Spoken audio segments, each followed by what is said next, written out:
Most people fail when asking for a raise, not because they do not deserve it, but because they ask the wrong way for their boss's personality type. It is a common scenario. You have worked hard, delivered exceptional results, and feel confident you have earned a salary increase. You prepare your arguments, gather your courage, and approach your manager, only to be met with a polite but firm "not now," or worse, a vague promise that never materializes. The secret to success in these crucial conversations is not just confidence, but personality-based communication. Today, we are going to dive deep into a powerful framework, the DISC method, to show you exactly how to speak your boss's language, making your raise request not just heard, but acted upon. I have helped professionals worldwide negotiate thousands of dollars in salary increases. And time and again, the key differentiator was not merely the quality of their work, but their ability to tailor their communication to the person across the table. The DISC system, developed from the work of psychologist William Moulton Marston in the 1920s, is a behavioral assessment tool that categorizes observable behavior into 4 primary styles: dominance, influence, steadiness, and conscientiousness. It is not about labeling people, but about understanding their preferred ways of interacting, making decisions, and processing information. Once you understand your boss's dominant style, you gain an invaluable advantage, allowing you to frame your request in a way that resonates directly with their core motivations and communication preferences. This understanding changes everything about your raise request. The number one mistake people make when asking for a raise is using their own communication style instead of adapting to their bosses. If you are an influence type, naturally enthusiastic and people-oriented, and you gush about how amazing you are and how much you love the team, that is going to annoy a conscientious boss who values data and precision. Conversely, if you are a conscientious type and you send a 10-page PDF of detailed data and analysis to a dominance boss, they will likely lose interest in 10 seconds. They want the bottom line, not the entire research paper. Each style has distinct preferences, and ignoring them is akin to speaking a different language. Let us break down each DISC style and explore how to craft a raise request that lands perfectly. First, the dominant style, often referred to as the driver. These individuals are direct, results-oriented, and driven by achievement, challenge, and control. They are quick decision makers, often impatient with lengthy discussions, and prioritize efficiency above all else. You will recognize them by their fast-paced speech, direct eye contact, and a tendency to get straight to the point. They value competence and decisive action, and they expect others to be equally focused on outcomes. When communicating with a D type, understand that they are listening for the bottom line. They want to know what you did, what the impact was, and what you want. They are not interested in the emotional journey or the detailed process unless it directly impacts the result. They appreciate brevity and confidence. Before approaching a dominance boss, arm yourself with hard data and quantifiable achievements. Think in terms of numbers, percentages, and direct financial impact. How did your work contribute to revenue, cost savings, efficiency gains, or market share? Have your facts ready and be prepared to present them concisely. The optimal time to approach a D type is immediately after a significant, measurable win that you were directly responsible for. This reinforces your value in their results-oriented mindset. Your pitch should be sharp, confident, and to the point.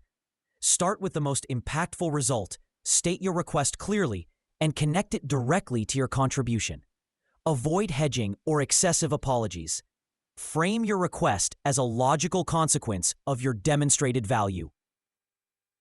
For example, you might say, "In the second quarter, I successfully spearheaded the new client acquisition strategy, which resulted in an 18% increase in sales, directly adding $120,000 to our revenue.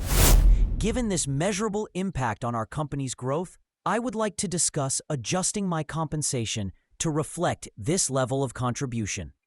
Or, My recent optimization of the supply chain reduced operational costs by 7%, saving the company an estimated $50,000 annually.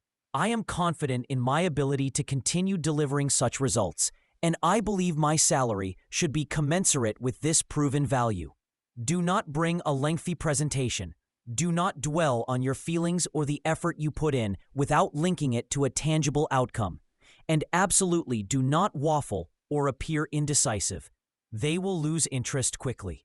Next, the influence style, often called the inspire or interactive type.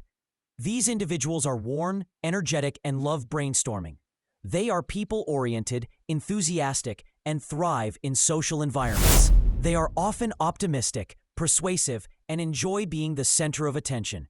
You will recognize them by their expressive gestures, engaging storytelling, and a tendency to jump between ideas.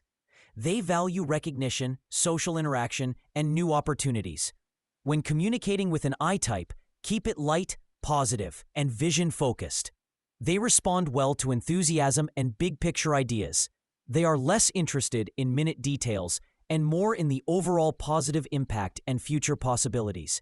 They can often get distracted mid-conversation, so be prepared to gently guide them back.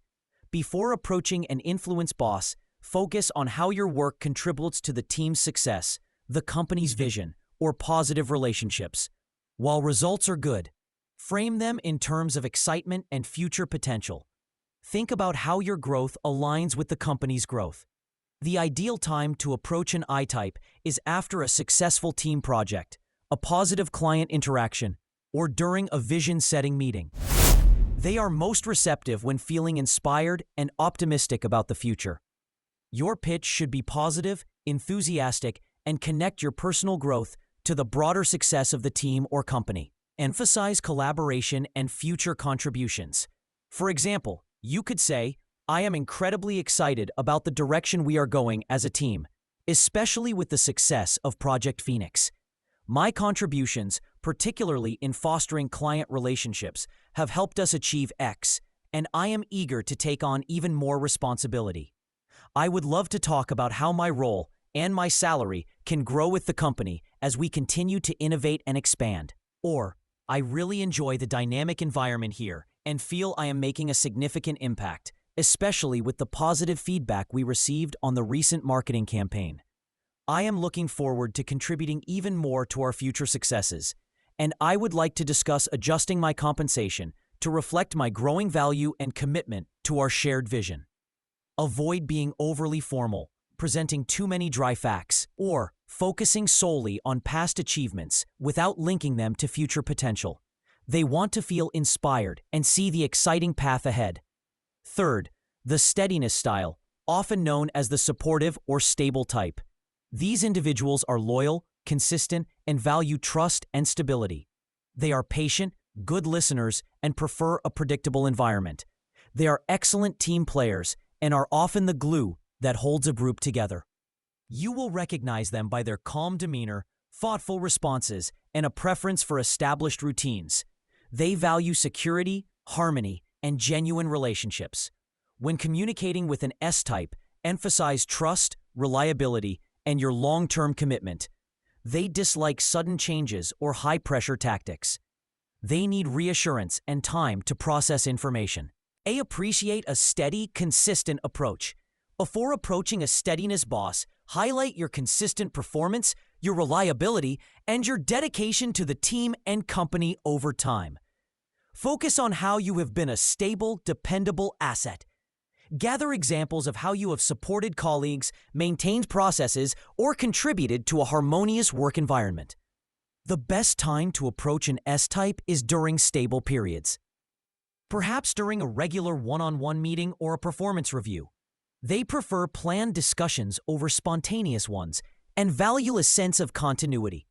Your pitch should be calm, reassuring, and emphasize your long-term commitment and consistent value. Frame your request as a natural progression that maintains stability and fairness. For example, you might say, "I have really enjoyed supporting our team for the past 3 years, and I am deeply committed to continuing that.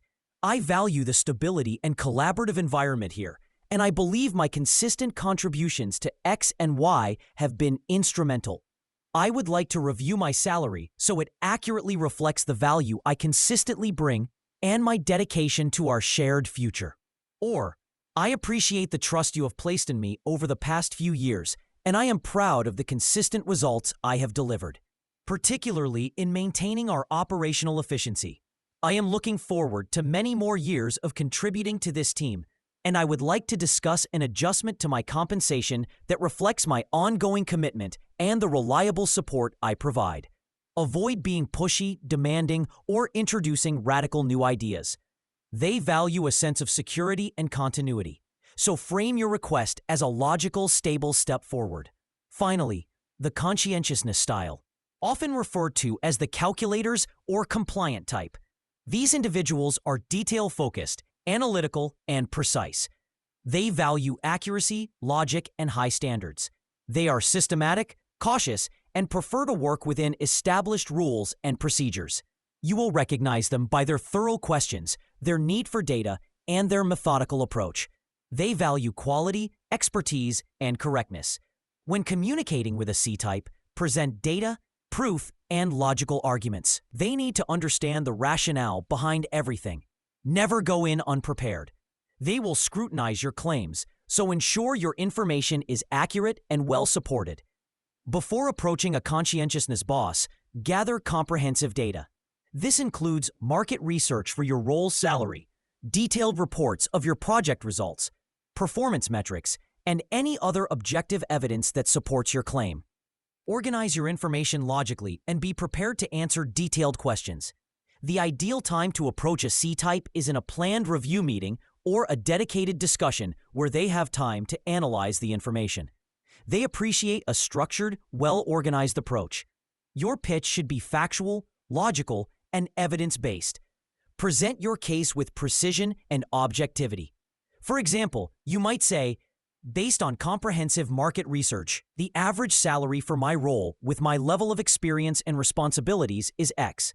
Combined with my documented project results, including the successful implementation of the new software, which improved data accuracy by 95%, and the cost savings achieved in Q3.